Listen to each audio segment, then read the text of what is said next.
What's up? What's up? What's up, everybody? We're back in this thing, man. We'll let that be known. Sports.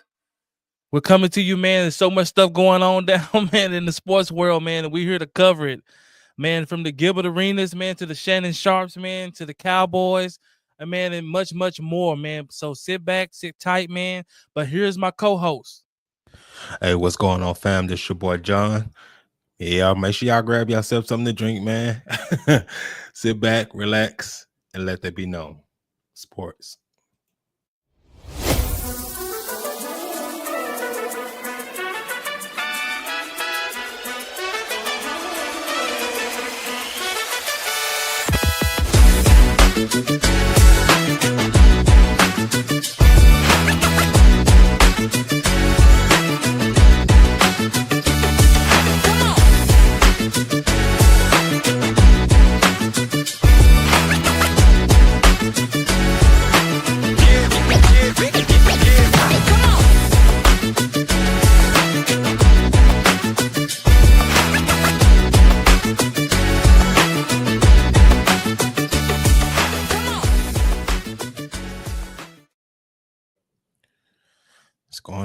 What's going on, man?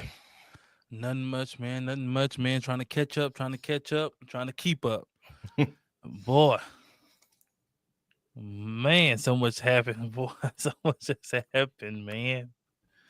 God dog it, man. Where you want to start first? Where you want? Man, it's well, we can just dive in anywhere, and it's a lot to chop it up about, man.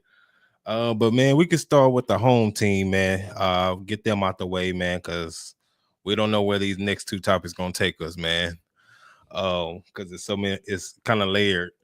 But you know, everybody knows that's following the Cowboys, man, or following football, period, that it's training camp time. And with the Cowboys, you know, we got a new coach, new regime. Seem like the way that he's doing things is much different than our previous regimes. And we like it. And so yesterday, well, the last few days in practice, with the way they're practicing now, they're more physical and how they're practicing. And when you become more physical in practice, of course, there's more fights or potential for fights. And so Coach Shotty had already warned them a few days prior, okay, man, if y'all keep this up, it's going to be some repercussions. And so yesterday it happened again. There was some fighting in the middle of practice. And so he stopped practice, made them get on the line and run sprints. Everybody, even coaches. What are your thoughts? You already know. Take it back old school. You already know what I would say. I am with it 100%. This is the way, and I've been posting this all over social media. It's been getting quite a few likes, but this is the way to establish discipline in your culture. This is how you establish discipline. This is how you establish respect. This is how you establish composure to a team. For those who've been Cowboy fans for some time, you know that's one of the things that we lacked was discipline and composure. Especially in critical moments. We do stupid stuff like jump off sides, false starts. And I think CeeDee Lamb alluded to it in the interview I watched today. He was like, he loved it because we can't win nothing because we're not disciplined. And for those who haven't been watching the Cowboys, that has been one of the main critical things that has held this team back is no accountability, no discipline, no identity. The team has had zero identity. We don't know what Cowboys is gonna play. We might get a Cowboys team go out there. They look, man, this is a Super Bowl team. Then next week we like, boy, this team here is hot garbage. That's how the Cowboys has been. And if you're a Cowboy fan, you can attest to that. It's a literal roller coaster ride. And that's what you get when you have no identity and you have no discipline and structure. It's almost like a bad kid. When you have a kid, you don't know what that kid is gonna do when y'all go out to the grocery store. And I see them all the time in the grocery store. I see them because we're in a new regime now where it's soft parenting. I guess that's what they call it, or whatever. Yeah, I grew soft parents. soft parenting. There we go. I grew up in the old school. It was only thing that was soft was your behind. That's it. That was all. That was soft. Get pretty tender. So it's almost like that kid you take in there, and you don't know if that kid is going to behave, if that kid is going to show out and start falling and throwing a tantrum everywhere. You don't know, and that's kind of how the Cowboys was. Some games they come, they look prepared, and other games that come, they're like they don't know what the heck they doing. It's like, did y'all even prepare for this game? Y'all look like y'all just rolled out just said to heck with practice. The coach looked confused. Dak looked confused. CD confused. Micah holding his hands up. He confused. Everybody confused. But Shotty said, let me put a stop to this. There ain't gonna be no confusion. If I said stop fighting, that's exactly what I mean. And we're gonna stop it by any means necessary. So that means if I gotta cut practice and run your tail, I will cut practice and run your tail ragged. And you know what, coaches? Them y'all guys, you get out there with them until y'all can make them fall in line.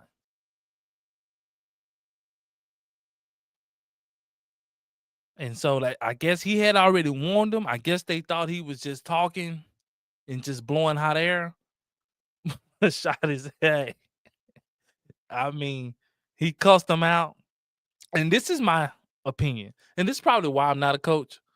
But this is my opinion.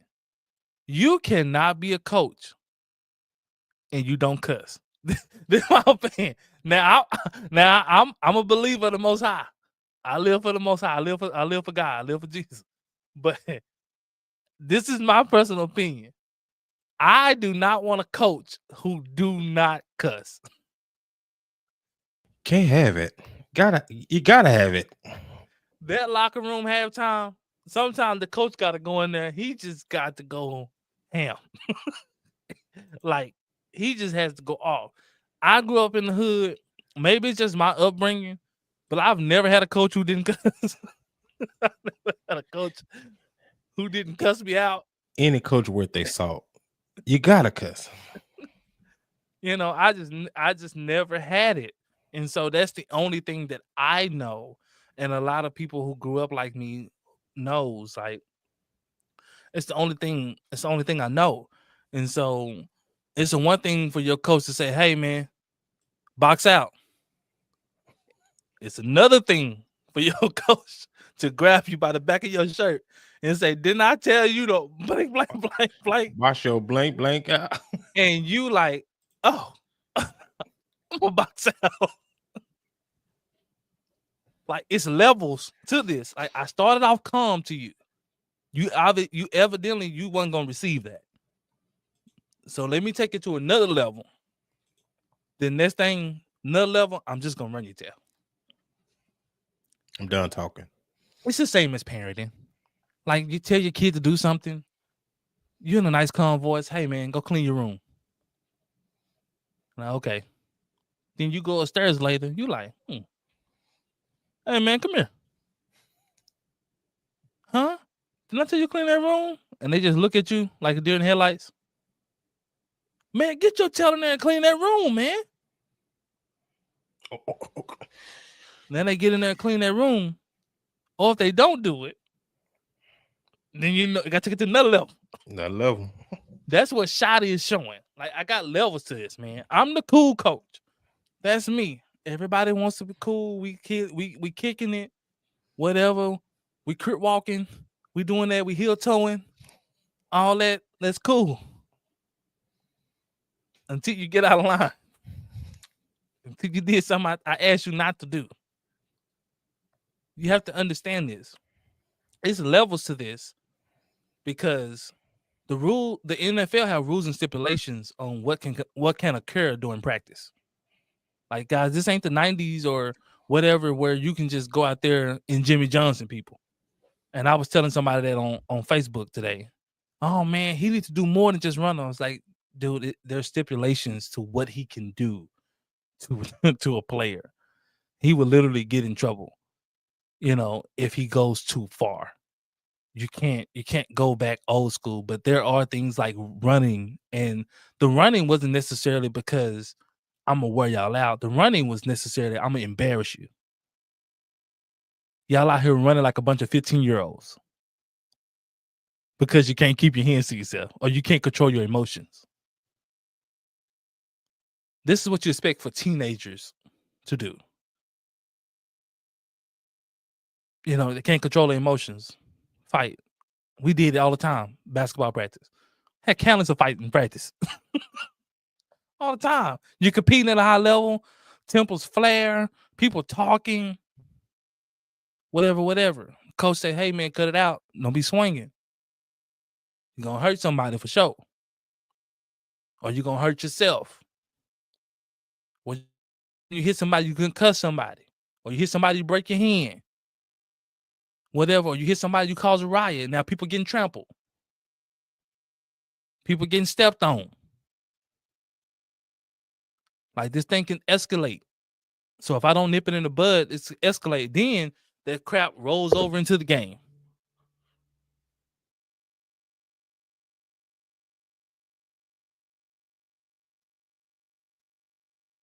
And shout out to Pickens, who's been on his best behavior.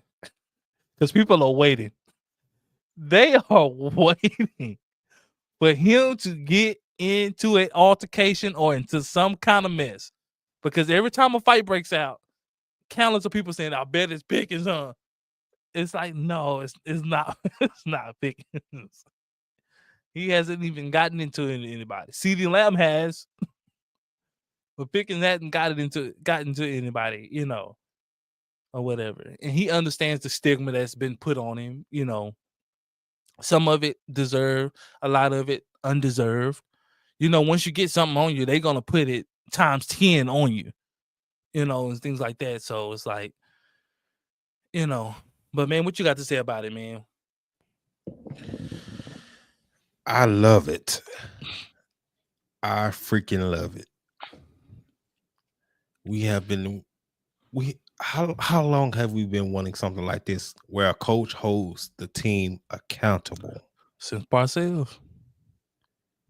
And that's been almost 20 years almost. And Jerry wouldn't let him do it. And Jay wouldn't let him do it.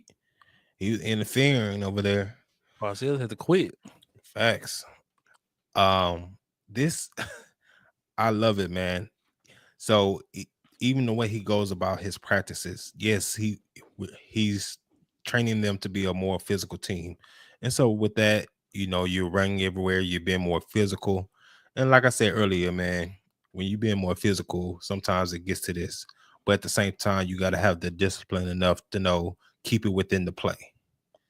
When that whistle blows, it's dead. Well, Shotty, he ain't concerned about that. Shotty saying, I'm concerned about you doing what I say do. Like, right. You're my pit bull. So when I say off, that's what I mean off. That's done. Keep it within the play. The play. And it's going up. It's overflowing. And if you don't nip this in the bud, it's gonna go into the season. You're gonna start getting these 15-yard penalties for unnecessary roughness. And of course, if you get enough now today, you will be kicked out because you can't control your emotions. Well, it bleeds into the team. In there, bro, it bleeds into the team because how many times have me and you watched the game, and we have watched some games together, whether it's together or over the phone, whatever, and we see the team, they're moving the ball, and next thing you know, holding. Man, it's 1st and 15, 1st and 20. That big play. Kicks in. Oh shoot, man, it's 2nd and 30. And so that's what CeeDee Lamb was talking about. Like, we can't get out of our own way. Because like every big play is coming back. It's like, shoot, we had a 30-yard run. Our run offense sucked. No, it don't suck that bad. Our discipline sucks. Yeah. And even with the penalties, you're lining up, it was players out there lining up in the wrong spot, didn't know where to line up. It was sad. It's just awful. like zero discipline. It don't get no more undisciplined than that when you don't even know where to line up. You're a pro. Or not only know what to line up, they didn't even know what to run. Like they didn't know what route they had. Route they It's one thing like not to know where to line up. It's another thing to not even know your route concept.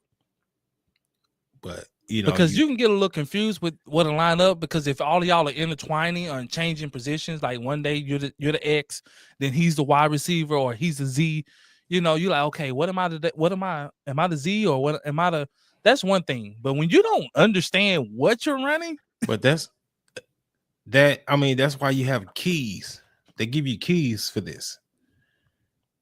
But what I like he's doing, like, hey, if you don't know what you're doing, go over there. Till you can figure it out, go over there. You're not finna just keep up here just taking reps and you don't know what you're doing. If you don't know what you're doing, you sit over here and you figure it out. And maybe you can come back and get some more reps. But you're not finna sit here and waste reps and you don't know what you're doing. That's what the off season for. That's what minicamp is for. Get in that playbook, man. You got to get in the playbook and watch film. And this is your job. Yeah, for those who don't know, after every practice, the team goes in to watch film. So you can watch what you did right, what you did wrong, and they fix it. So the next day, come out, they expect for you not to make that same mistake. And then a step further, they put it on your iPad. But you know they ain't watching that iPad, man. Well, my thing is no excuse. There's no excuse. They give you, it's a mandatory minute hours you have to watch the iPad. But now we know a lot of them just turning it on and just chilling. They're not really watching the film, and you can tell who's watching it and who ain't watching it by their performance on the field. You can tell, right? And I like how he does his practice. He doesn't correct until you get into the film, so he doesn't bog down practice trying to fix something. If you don't know what's going on, just get you out. Get you out. We'll deal with that in film. Give me somebody. What the old coaches say. Give me somebody here who can do this. Yeah. Hey man, somebody get in there, get it. Because he don't know what he's doing. Give me somebody that can get it done. He'll yell at the position coach. Absolutely. Hey man, give me another receiver. Whoever it is, hey man, give me another linebacker. Give me something. That's how it goes. Just put up, shut up. Yeah, we ain't finna sit here and coddle you. Now, what that does is makes your precision coach looks bad, because hey, your guys ain't ready. Mm-hmm. Your guys don't know what the heck they doing out here. You don't want to be that coach. So now your position coach looking at you like, dude. Like, so now, guess what happens? You move on down the depth chart. Like, I ain't gonna you even embarrass me. You embarrassed me yesterday. Facts. Because he's gonna chew the coach out first. Hey man, what you got doing? And he gonna yell at him. Don't put nobody out here who's not ready to go. If he needs to watch a few reps first, fine. And that's how Shotty's rolling. Because you better ask Jaden Blue. Because Jaden Blue thought in minicamp it was sweet. He didn't have to come in prepared and ready. He got the message. Shout out to him. He been balling so far. He been balling in training camp. He fast. Shotty said, I think some clicked. Some came through. He got that message. It's just the tone. Because when you get the first appearance of Shotty, you know, he's the cool, laid-back coach, you know, players coach, you know, a guy that you can talk to, a guy that you know, he makes himself personable, you know, until it's time to work. Yeah. And then you're like, who's this guy? I remember, to give y'all guys a little story, I remember getting recruited to play AAU ball. And the guy that's recruiting me, he talked to my mom or whatever, and he was so nice. He was like cool, whatever, until we got to practice. And I was like, where's the guy that was talking to my mom the other day? Like, this guy is a monster. And it's just that type of guy. And then once we moved on, like once we outside this setting, he was just cool. But while we in that setting, it was just like no nonsense. Like, I need you to do your job. And if you can't do your job, I'm going to remove you or replace you. And so that's what I believe it's an eye opening. But to some guys, they've been waiting for this. So guys like CeeDee Lamb been waiting for this. Guys like Dak Prescott been waiting for Absolutely. this. They ain't got no problem with it. They're like, okay, shoot, No heck yeah. problem. About time. And that's how CD is coming off. He like, about time. CeeDee like, shoot, I've been waiting on this.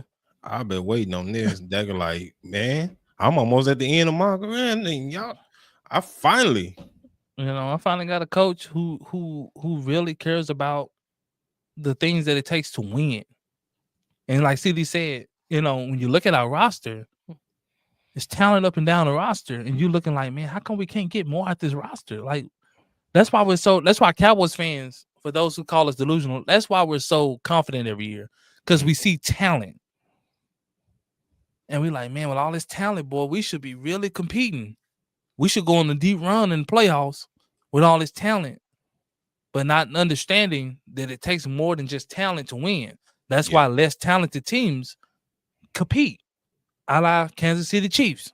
They don't have a whole bunch of talent, but they're disciplined and they're well coached, and their game planning is great. They compete. A lot of times they beat more talented teams. That's a fact. Man, let me ask you this. With this culture change, do you think Mozzie Smith is going to make the team? No. I'm going to say this. I was pulling for Mozzie. For those who've been watching the show, I was one that was pulling for him. In hopes that a new coach and regime would help him. Him slimming down a little bit would help him.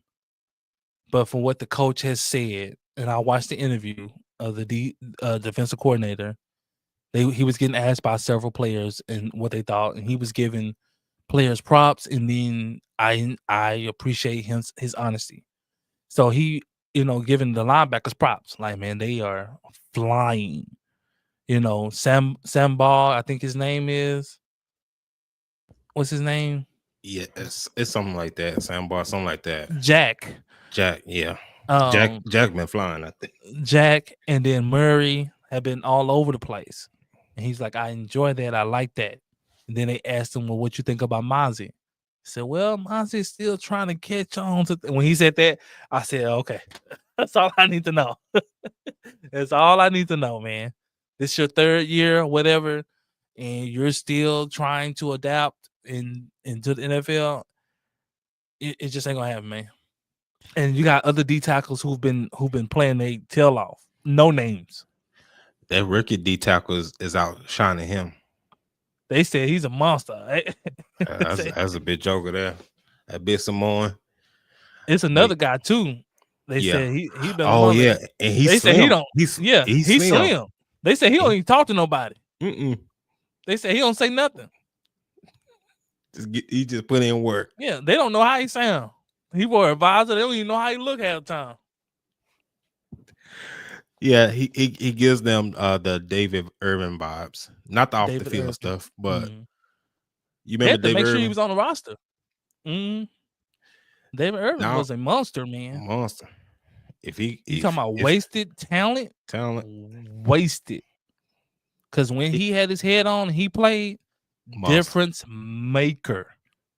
And I used to look at him like, man, this dude like 6'6", and he like 6'8". He like 260, and he just coming up the done. middle, just getting work done. I said, jeez.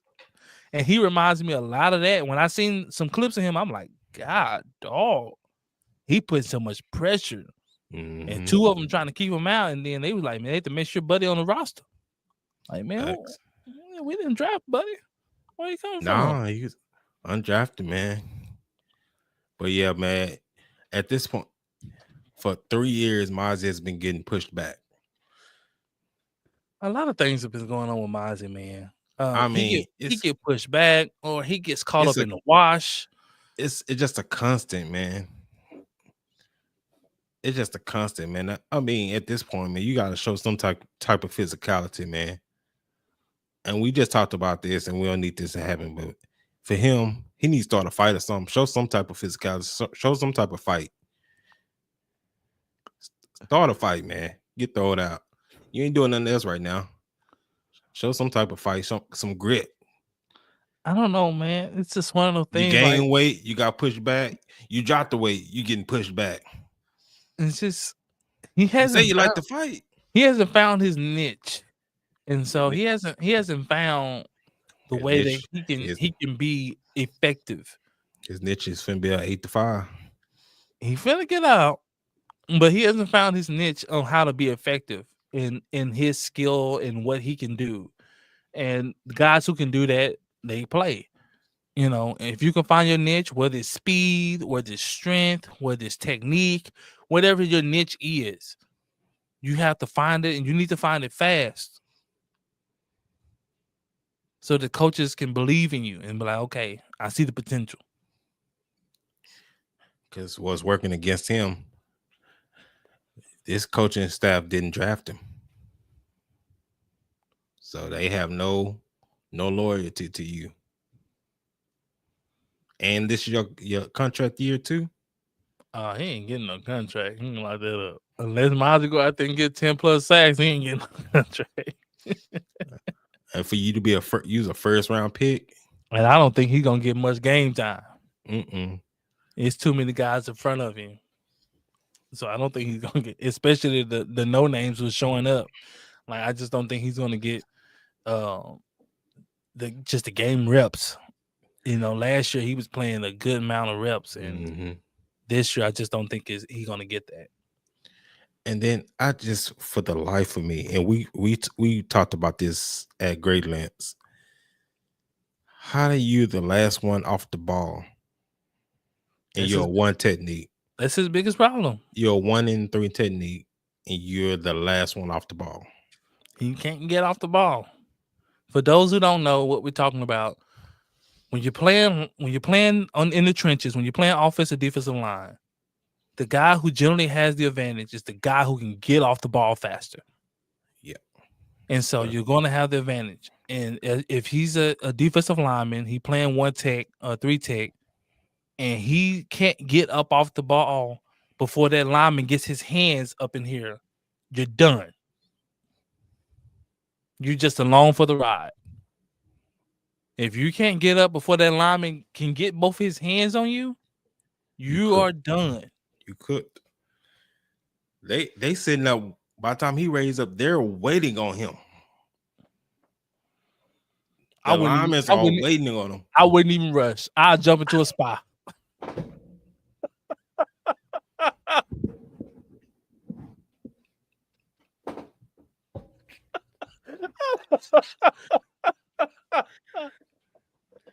I wouldn't even rush.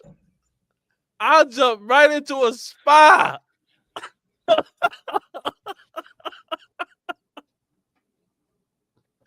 Man, if I'm playing defensive lineman and they say hut and I raise up and that lineman in front of me with his hands up, I am now a spy.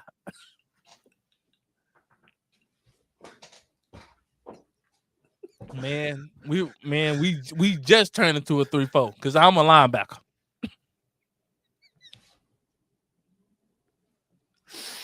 I ain't finna run up in there and get choke slam. All kind of hemmed up. That big old 320-pound lineman got you all up in the neck, man. Yeah, we got some dogs on and the guard spot and the center spot, so they just waiting just to maul you. Man, that lineman, man, Cooper BB or Tyler Smith and them catch you getting up late, man. All y'all waiting on this. Choke slam. You're going to be sitting there with your hands on your hip like this. You're going to be hurt. Yeah, anybody that's played football, you know somebody got hemmed though when their chin strap, up here by your nose. Man, hemmed. And that goes for everything. That goes for receiver. That goes for everything. If your I've seen chin strap ain't receivers. up here, I've seen receivers get tossed up, can't get off the line. yeah. Oh my goodness. If you're a receiver, do not line up with your hands crossed in front of you, because a good DB is going to choke you out. Facts. You thinking that's cool doing all this? Because your legs will not go until your hands come down. So if your hands are up like this, until your hands drop, your legs ain't gonna go. You're just gonna get choked out. And that's what the coach is gonna teach. When I played corner, my coach taught me that if you catch somebody's hands like that, you bum rush them and you manhandle them. You toss him up. Cause he can't defend himself, nothing like this. And then by the time he do get his hands out, play dead, because he trying to wrestle me off of him. I don't did my job. He didn't run a route. So man, but we'll move on, man. Let's move on. Yeah, man. Let's move on, man. Let's talk about the thing that I think that everybody wants to know, man. That's the Gilbert Arenas situation. Mr. Blackjack himself. Mr. Gil's Arena. Now, for those who don't know, Gil was arrested a day or two ago for allegedly holding an illegal gambling ring in one of his houses, and basically almost running a casino, basically, with a whole bunch of high stake players. And I heard they was gambling for a lot of money. He was arrested on that, and so he was bonded out, I believe, yesterday. And he said they tried to hold him down, but they couldn't hold him down. He out, and he back on the block like the block is hot. And so I think his defense was it was his house that he was renting out. So I believe that's his defense. I believe that's why he's not worried. I guess his lawyer has reassured him of what's going on. Now, what it sounds like from what I heard, yeah, we on that Gil. What it sounds like from what I heard, it sounds like somebody lost their home, their boat, and their car, and somebody went to go snitch.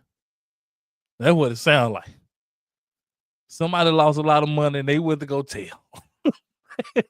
They went to the police. Snitching. Hey man, I need my car back. Nah, man, my car. Oh, it's your car? Okay. They went to go tell. I bring this whole organization down. They went in there, him, Gil up. I heard they was in there 7, 11.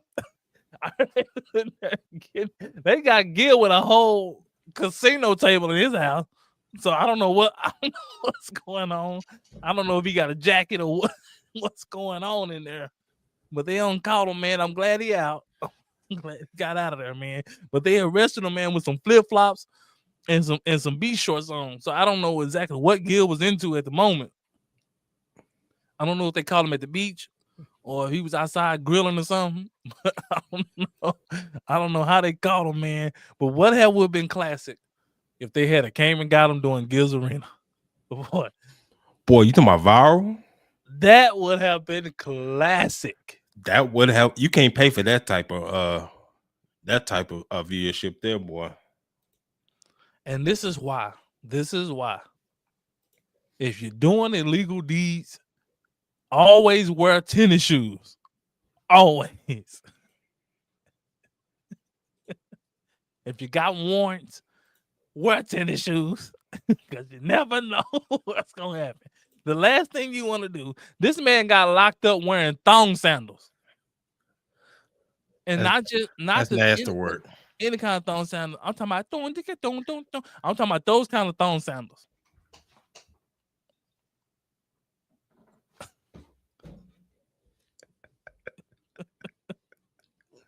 I'm talking about grenade, boom.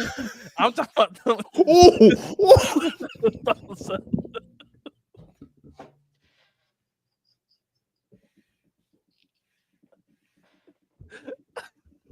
I'm talking about them type of thong sandals. Man, you don't want to get locked up, man. You probably went to LA County. I don't know where you went, but you get locked up, man, in no thong sandal, man. That man wearing the 7-Elevens. Man, got the 7-Elevens on, man, slurping hot dogs. Dirty work, man. Dirty work. But man, I'm glad he out, man. Swagger P was getting on him. I got the video, man. Clip. We gonna play the video, man. Swagger P getting on and saying, man, they got him, man. Go ahead and load that up, John.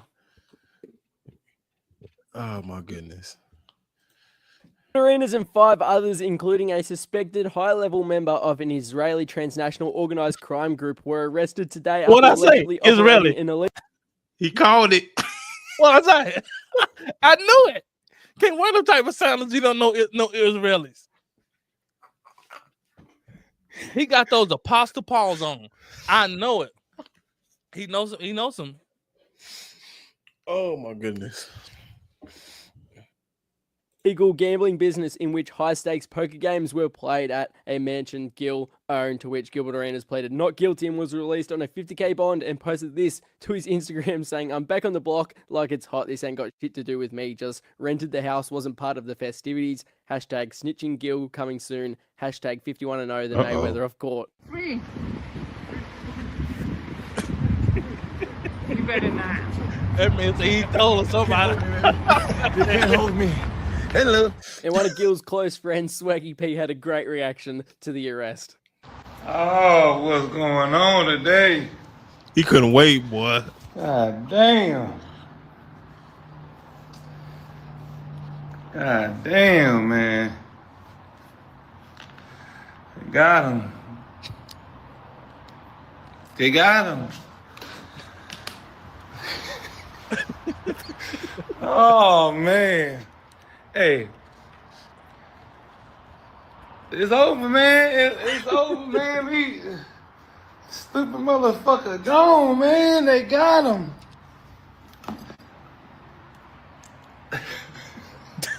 Clown.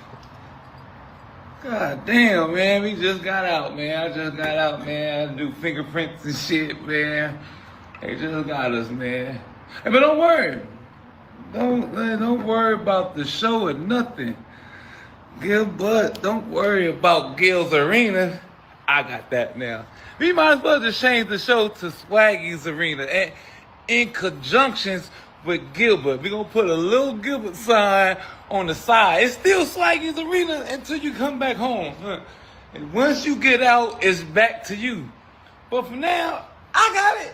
I got that. All right? It's just... Welcome to Swaggy's Arena, y'all. In conjunction with Gilbert's Arenas. We gonna have just your name on the side. It's still going. And don't trip. Because where you going, you can be comfortable. They got TVs. I'm gonna send you all the updates. You can make all your bets on Underdog. Do whatever you want. You still there. You know, I seen you, you know, the feds, they let you chill. You can have some shoes. I seen you the latest Gil's Arenas, the Adidas. I'm gonna send you all those. You're gonna be flying that shit. But look, when it comes to the show, I got it.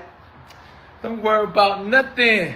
So when they bust in, I say, oh shit, oh. Whatever he did it. He did it. Whatever they said he did it. Yeah, man. Got his stupid ass. And that's my brother too. I love him. But he's stupid. And shit.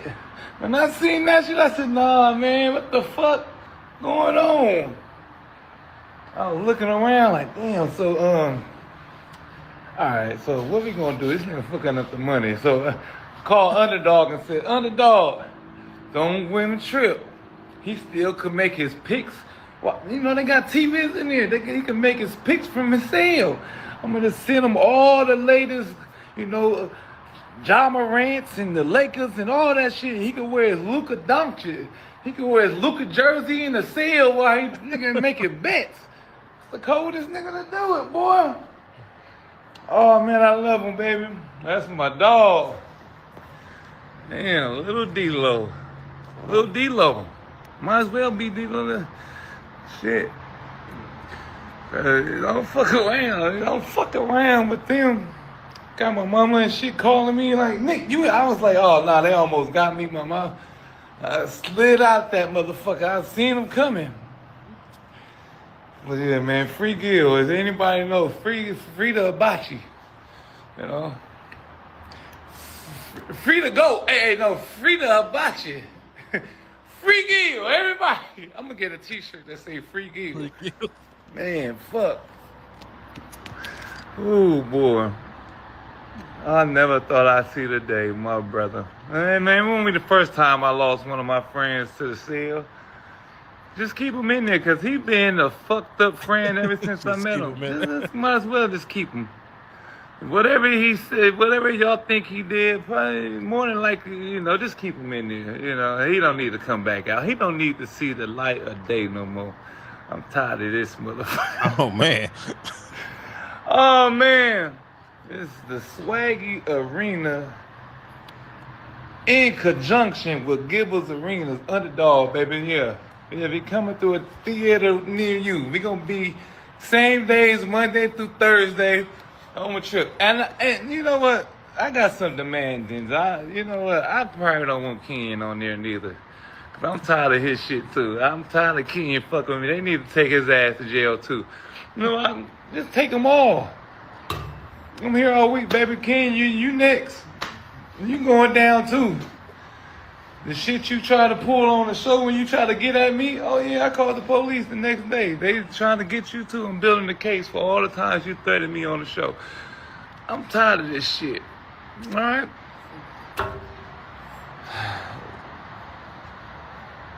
Swaggy Arena coming to a theater near you. Peace, man. Keep your prayers and all that, because he need them, man. You know, my dog need him. He's been going through a lot of shit, you know. Just pray for him, man. Keep him in high spirits, okay? Shit, I'm coming for everybody. Jeff T, your ass next. Bye.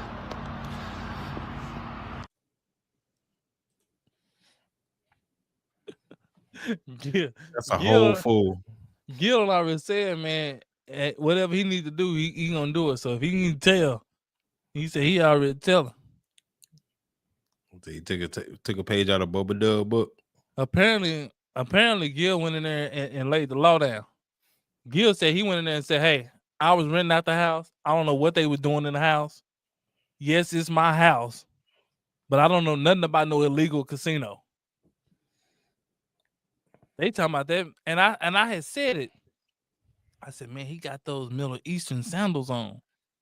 He got to know a Middle Eastern. And what they say, they came out, and that's the first thing the lady said. He was gambling with a powerful Middle Eastern. That's the first thing she came out her mouth and said. I said I knew it.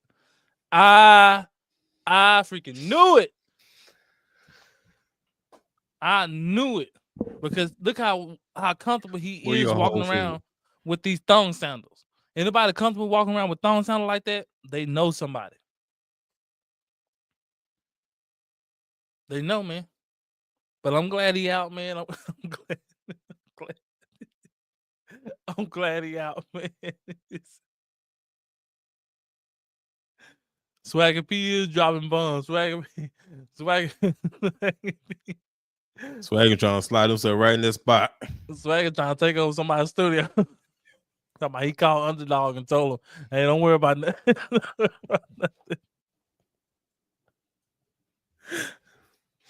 Don't worry about nothing. That man said, The feds came. They kicking down the door. Boom, boom. They having that. They picking you up. But apparently, man, he bonded out $50K. $50K. That's Or whatever. I'm not sure LA laws. I'm not sure if it's 10% or exactly how they do their bond. I think it's like 10% or something like that. I know every state can vary, or whatever. But I mean, that's nothing to him. I mean, he's a multimillionaire. Yeah. Or whatever. But now, Kenny, you don't play with the feds, man. When the feds come, they coming for everything, man. All the way down to the dog. Better ask Michael Vick. Man, I told him, man. Kenny said, man, well, what about Michael Vick? They got Michael Vick. I said, Michael Vick had lost, man, before the trial had even started. Everybody rolled on. Man, they was marching outside the county. Was that Peter? Yeah, I think it's called Peter. Man, they had everybody out there, man. They had the zoo, the city zoos out there. Everybody was out there marching. Yeah, you had the white people out there, and want the white people to get out there, boy. Boy, they was on his tail, man. They was out there, man. They was dragging leashes with no dogs on them. All kind of stuff, boy. They was on Michael Vick's tail, boy. They just had the leash, just dragging the leash. Wasn't no puppy on there. Mike Vick killed him. All I left is with a leash. Man, out there with dog collars, man. No dog, man. Just out there, man. They was on Mike Vick tail. He had lost that case before they had even went to trial. That case was lost. Yeah, like, bro, you might want to go on the plea, bro, because you ain't getting out of this. They had no choice. The case had received so much public notoriety that it was no way that they could just give him a slap on the wrist and tell him, hey, you pay this money here and we give you a year or whatever. Like, nah. Mike Vick had to go sit down. Mm-hmm. And shout out to Mike Vick. He kept it solid. Yeah, this time came on. He took all responsibility. He didn't throw his friends under the bus. Now, Michael Vick wasn't alleged fighting dogs, but it was happening on his property. And he did know about what was going on, and he didn't stop it. So that's essentially what happened. Now, I'm sure he probably could have got a reduction had he started throwing names out there and things like that. They probably would have got a reduction or whatever. But he kept it solid. It was his fault because it's not like they did it and he didn't know. Mm-hmm. They did it. He was aware of it, and he just let it go. And where I understand where he comes from, where I come from, fighting dogs was a norm. Facts. It just was. And growing up, I just never really even thought about it. It was bad. You know, you just hadn't thought of how inhumane it is for people to be fighting, these dogs like this.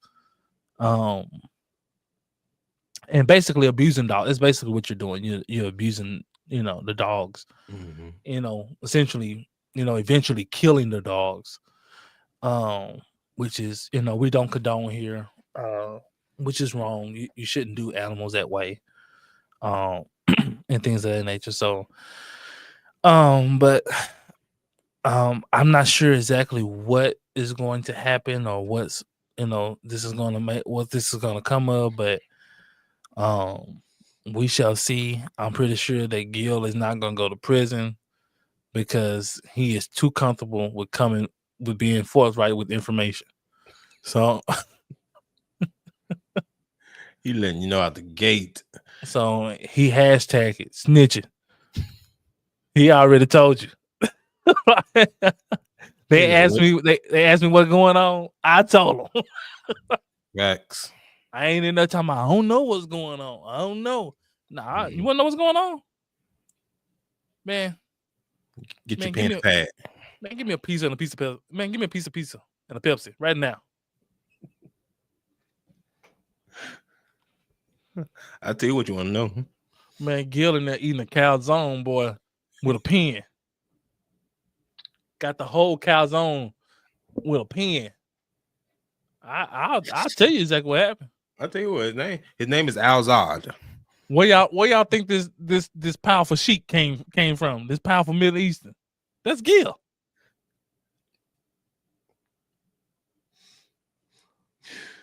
Gil said, "I'm gonna give you the big fish. I'm gonna tell you who's coming over here with that money." Money. I don't need y'all. I need to move on from this. He the one that rented the house from me. Mm-hmm. That why you think that's the only one they naming? They run the whole gambling thing, but they only name Gil and this money guy from the Middle East. Because Gil's, it's in Gil's name. It's in Gil's house. So of course he's gonna get named because it's happening his thing. And then they're gonna name the person that's coming over that's probably organizing this. Mm-hmm. He's probably getting a lot of other rich people that's going down. So I don't know how deep this rabbit hole go. I don't know what other millionaires is going on that's going to be wrapped up in this either. So I don't know who was all there or exactly what's going on. But we shall see.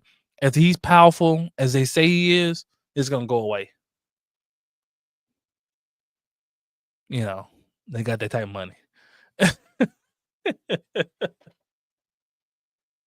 So, man, he going to go away, man. But we'll move on, man.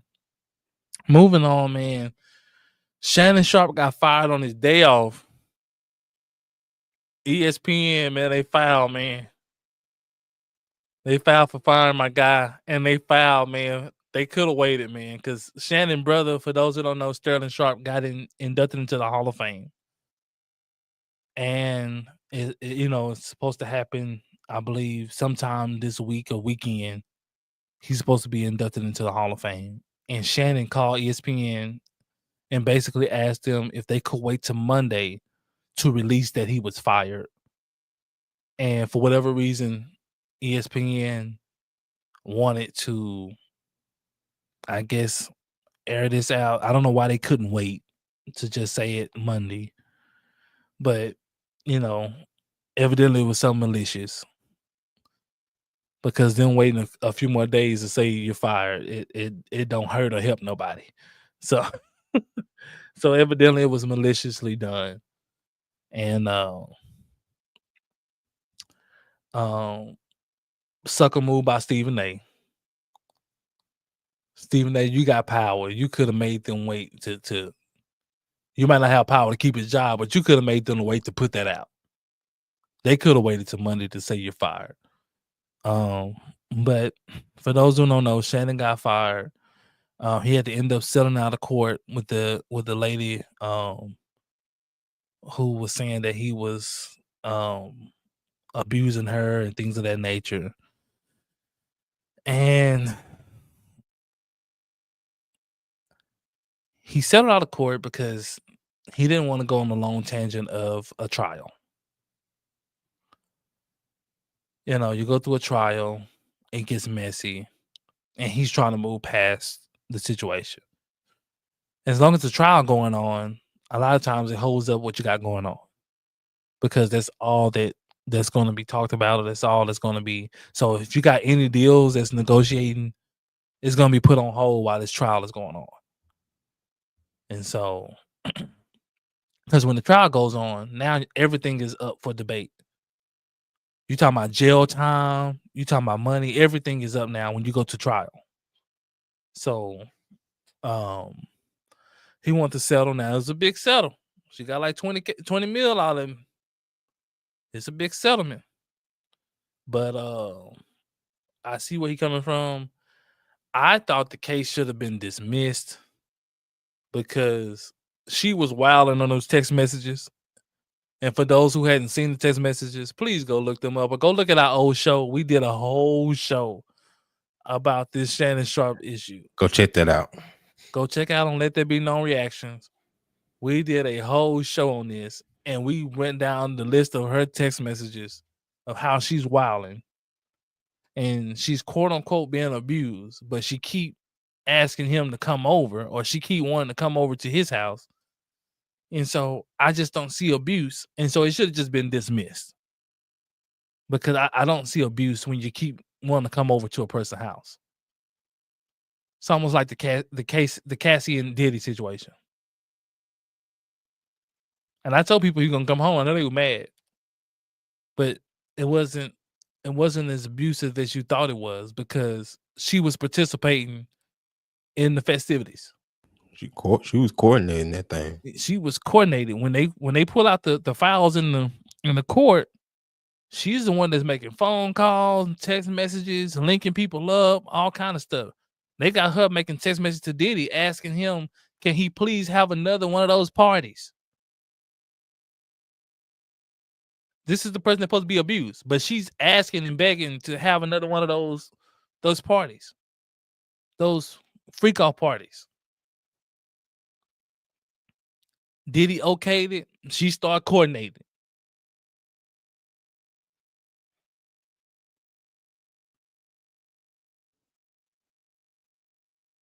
And her poor husband sitting there, and he distraught.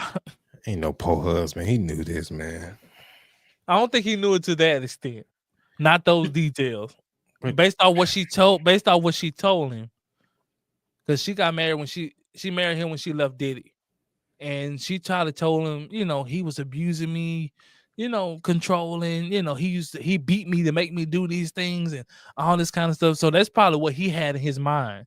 But when he got into that court case and those messages and all this stuff started coming out and those tape recordings and all that stuff started coming out, he just put his head down in his lap like, oh my gosh, who in the world did I marry? Slug bucket. Man. Now, let me ask you this quick before we go on with Unc. Is he smart enough to stay since she got their bread now? Or do he need to evacuate? Man, get your alimony, man.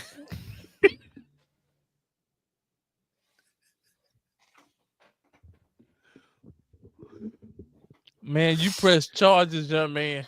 You press charges for abuse. This is mental and emotional abuse for what you had to sit in that court and listen to.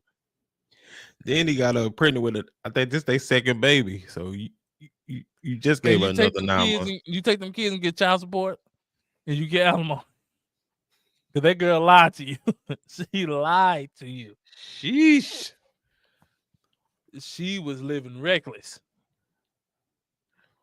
You think you doing something? She like, and they couldn't even use the hotel video in the court findings because come to find out the video had been doctored. Mm-hmm.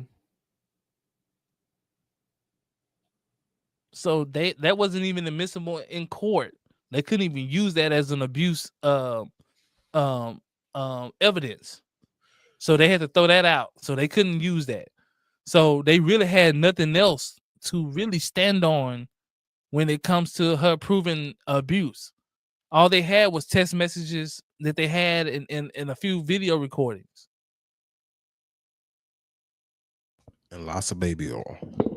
A lot of baby oil. And we still figuring out who sold them that baby oil. Man, where you get it? They had it by the pallets. Man, they said, the police officers, man, they said they went into that man's house. It was baby oil everywhere. It said he was touching stuff. It was all on his hand. Said baby oil everywhere, man. He said he ain't never. Yeah, man. He said it was so slick in there. My gosh. Man, can you imagine you going in there as a cop, man, with these cop boots on? Slipping and sliding everywhere. And you holding on to the shower rod, man, and it's slick in there. No. And the shower rod slick, and you slide.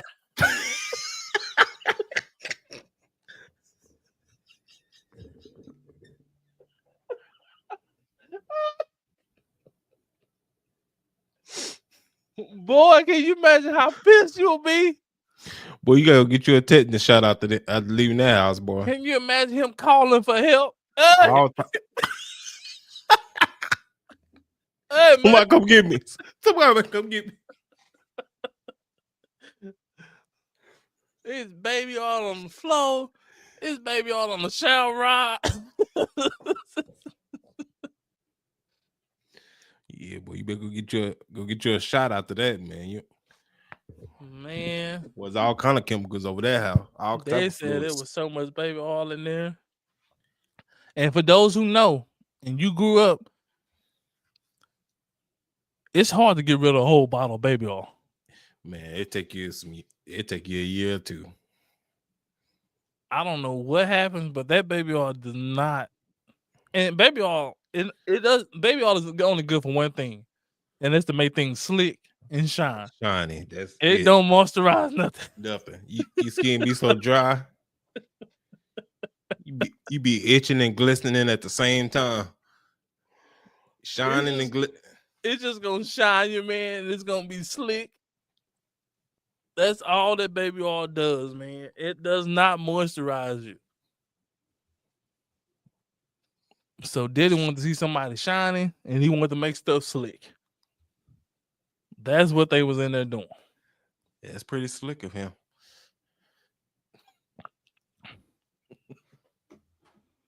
Man, but man, we gotta get things together. Shannon, man, you gotta stop tricking, man. You got to leave them OnlyFans girls alone. And this is the price to pay, man, when you don't have a one woman. It's cheaper to stick and move until it ain't. He was sticking and moving. Now that stick and move costs you 20 M's.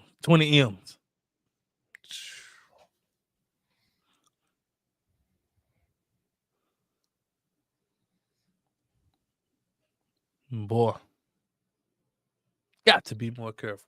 Got to be more careful. But man, we'll move on, man. I want to touch this for sure. Shout out to Coach Prime. I want to touch this, man. I had to touch this. Coach Prime, a few days ago, revealed to the world that he had bladder cancer. And he had a tumor in his bladder. And I guess shout out to the doctors, but I guess your ailment, this is one of those things where your ailment ends up being your blessing. Because who's to say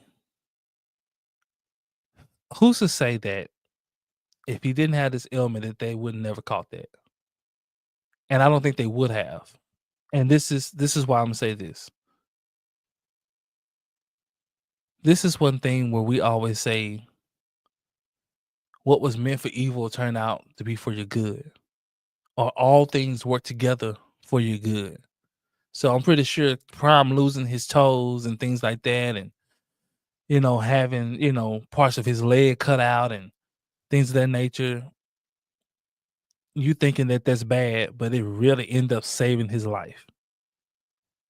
Because he ends up going on a checkup for his leg, and they check his vascular system to make sure that there's no clog. So he gets, an exam, where they do either MRI or what they do, whatever, and they check his vascular system, make sure there's nothing clotting in there.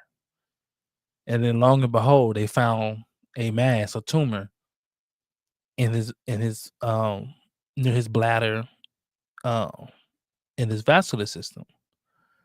And they caught it just in time, because the bladder system, for those who don't know, and when you get bladder cancer, it's one of the most aggressive cancers when it spreads. And the reason why is because it hits all through your bloodstream. And so it becomes very aggressive. And this one hit home for me because, for those who don't know, my dad died of cancer.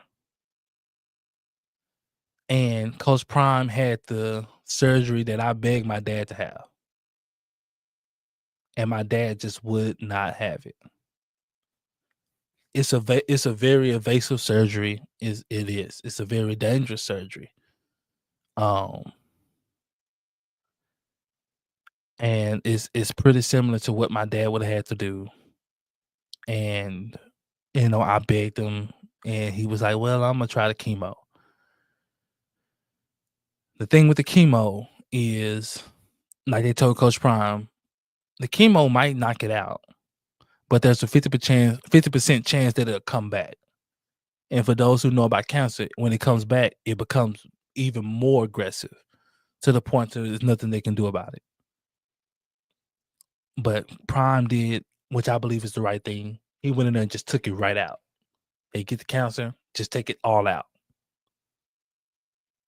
And they took it out, built him another bladder, which was amazing. Took some of his intestines, built another bladder, which was amazing. And he started to recover. But he was going through this, man, even when his kids were getting drafted or not getting drafted. And so people were seeing him like, man, he looked down, but he was saying that I wasn't looking down for the point that you think I was looking down for. I was looking down because I was battling with this and also trying to be strong for my kids, and try to be there for my kids. So much so that he didn't even tell his kids that he was even battling this. His kids found out when we found out, on national news. And so he didn't want them to be worried or trying to come home and things like that. And so shout out to his junior, his son, Bucky, Deion Sanders Jr., who was, by his bedside, pretty much every day, helping him, aiding him and things like that. Shout out to Colorado for giving him the time off and keeping it private. Nothing leaked out. How sometimes, organizations leak it out or whatever, but shout out to, the head director over there, man. He kept it on the hush, didn't leak out in the media. And so, but this was one that I just wanted to touch, man, because this one hit home. And immediately when Coach Prime said it, he looked like my dad, how my dad was looking. You just start to waste away because you're not hungry no more. You're not, none of that. And so you just really become bedridden. But this one hit home, man, simply because I remember the conversation of having with my dad about having that same exact surgery that Prime had. And I remember sitting in the hospital and my dad said he don't want to do that because basically of how long it keeps you down, and things of that nature and how invasive the surgery was. But I was in the mindset of Prime, like, hey, let's just go in and just get it out. That way we, don't have to worry about if the chemo's gonna work, or even if the chemo work is coming back, things like this. It's just get it out. And so, of course, you can't make them do anything, but I pleaded with him. Even after that day, when we talk on the phone, I would always say, hey, man, just tell the doctor you want to have the surgery or whatever. And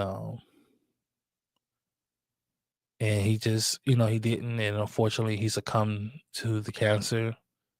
And Coach Prime was heading down the same road. And so this just really hit home for me and, things of that nature. So, man, what's your thoughts on that, man? Yeah, man, shared us, very similar sentiments with you, with losing our father, to cancer, and, decision that was made or not made, in about going about treating it. We did, speak with our, dad about, having the surgery. Now with it is a high risk, but it does give you the best chance for survival and getting past it. And it was even so serious where Deion said, Coach Prime said, I had to make sure my will was in place just in case. That's how serious it is. Yeah, it's that serious. It's that serious, but at the same time, it gives you the best chance of survival. Um, you know, with us going through what we went through with my dad, he didn't take that option. He went the chemo option, and it didn't work out the best in that regard. But shout out to Prime, man. He was, he stood stood there with his kids. He didn't want it to overshadow his kids' moment of being drafted or not being drafted in that whole process. Because that could have easily been the whole storyline of around his kids, but he let his kids have their moments.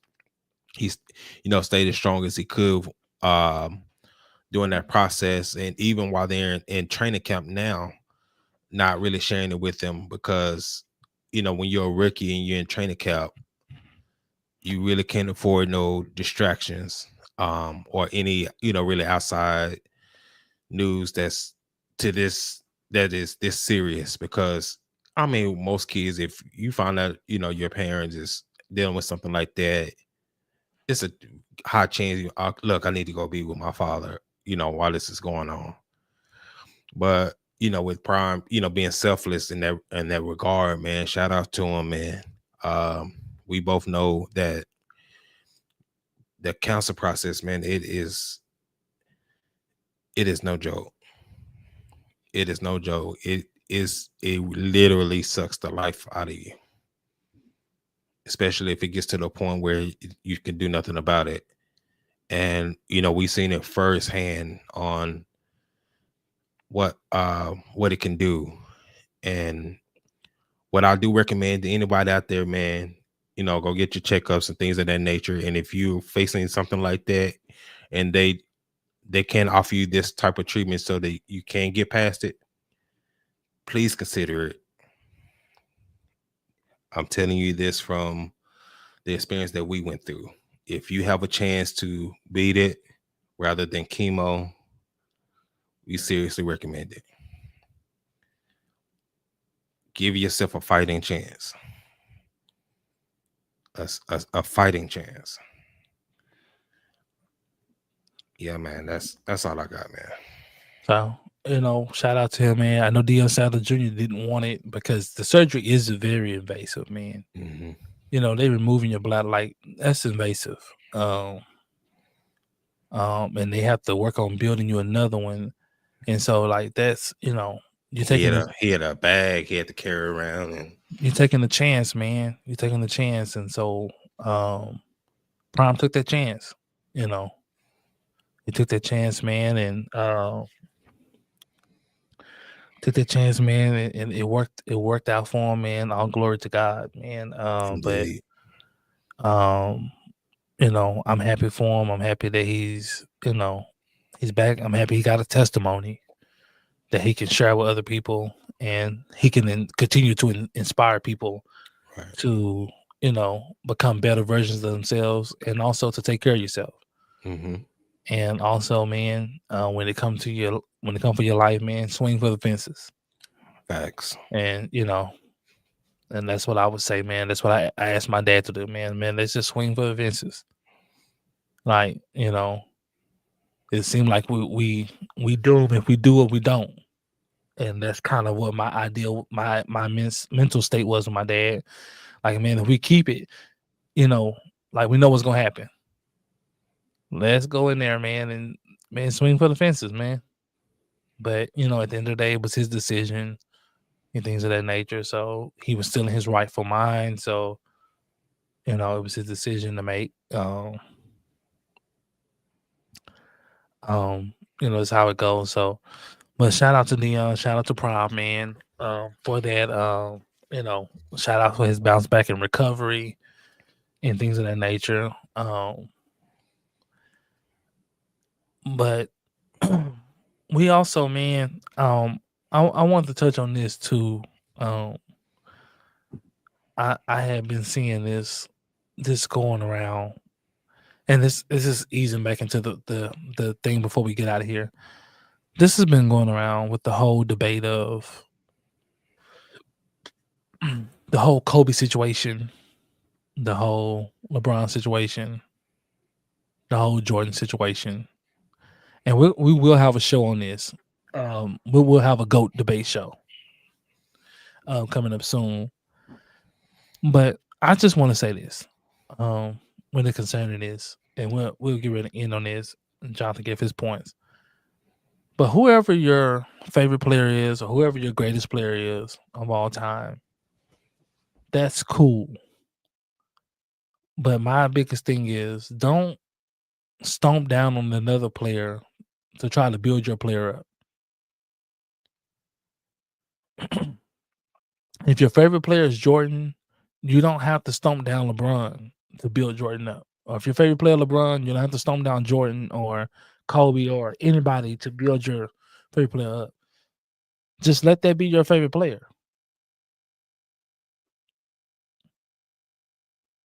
If you got him one, let it be one. Now, if y'all do want to have a debate about who's or what's what, that's cool too. But you know, like we don't have to diminish people in their greatness. You know, we don't have to diminish them. You know, things of that nature, because it's getting. Reason why I say something, because it's getting out of hand. Like it's getting out of hand, man. I heard one show talking about LeBron is not even in his top 100. I said, okay. I said, okay. I gotta say something about this. I said, I gotta say something about this. This is getting totally out of hand. Like it's getting totally out of hand. Right. You know, I understand you not having him as your favorite or your top 5 or whatever it may be, but you talking about he not in your top 100. This is getting wild, and we got to stop it. We need to stop it. When you hear it, you need to stop it. And these are the type of people that be on podcasts talking this foolishness, and actually be having people watching this crap. And I'm like, boy, the stuff that y'all watch.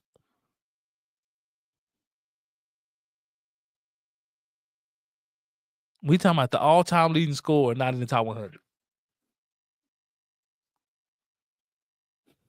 When it's all said and done, this man gonna have 50,000 points,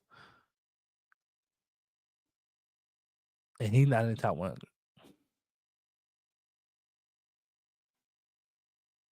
Like, come on, man. We gotta put a stop to it, man. We will have a show about that, man, where we will debate top 10 of all time, and we will have a GOAT debate, who's quote unquote the greatest of all time, which is a subjective thing because most of them are in different eras. But we will have the discussion, man. Well, what's your first takes, man, before we get up out of here, man? Yeah, man, I've been catching some of that too, man, and it just it is wild. It's wild, man. Some of the stuff that's coming out of people's mouth, man, it is like non-factual.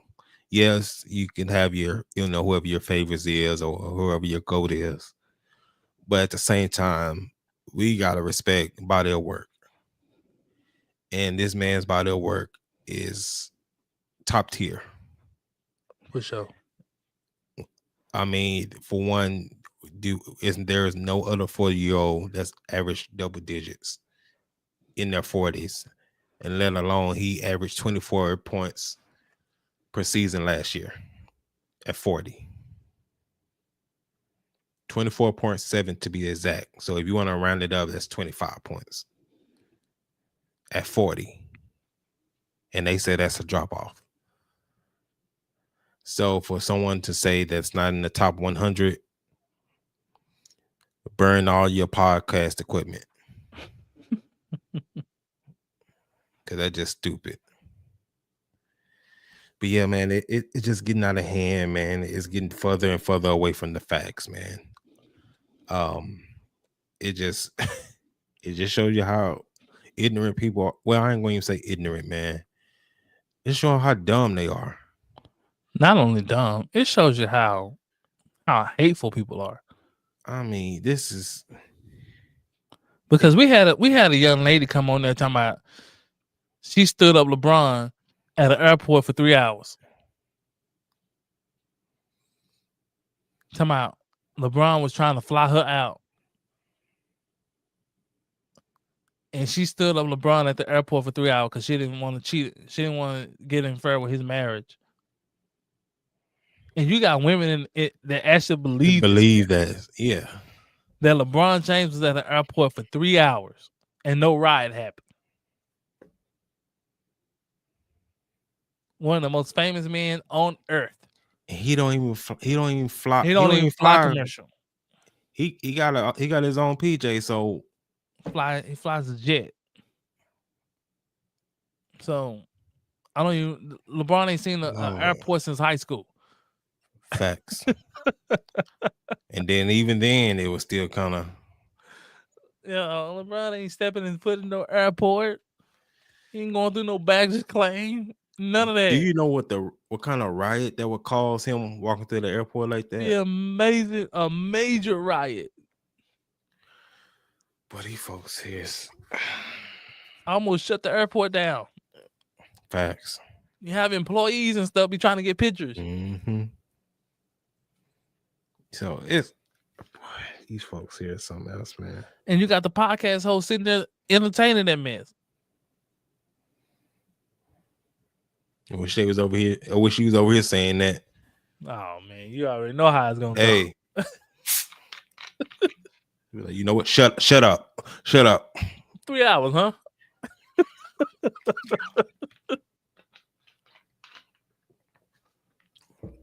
It's stupid. But it's just I said that because it's just the hate. Like you got on there and lied on this man. LeBron's still trying to figure out when he was at the airport. Airport. He's ain't been in an airport in decades. So I just want to let his wife know. What? He's at the airport? If he's at the airport, I'm sure his wife wouldn't know. Because it would have been chaos. It would have been all on the news. You mean tell me he's at the airport and nobody got a video? Everybody got phones. Everything's video. Even if you're in the Sky Club and all that, people still gonna be. Man, he has a private jet, man. Anywhere he flies, it's private. It's private, yeah. Go to the hangar, get on a jet, and go on by where you need to get to. I don't think no airline will even want that mess. Like the chaos that it would cause them. Can you imagine LeBron being on a commercial flight? The gate will be over flooded. Wherever gate he's at would be. Even when he gets on the plane. Crazy. Can you imagine? The pilot be coming back there. Can you imagine? Got on cruise control. Come back there. Like as a business owner, you wouldn't want to deal with that. Like I don't want to deal with this. Like yeah, you'd be honored to have him fly, but you're like, bro, like. But man, that's a phrase of foolishness, man. But we finna get ready and get out of here, man. We appreciate everybody joining in, man. We appreciate everybody for listening, man. If you got any questions, any comments, man, make sure you leave it in the comment box. We will respond, man. Make sure if you want to see anything or you want to ask us any questions, you can hit us up on all social media platforms. Follow us on all social media platforms at Let That Be Known. And also, man, remember.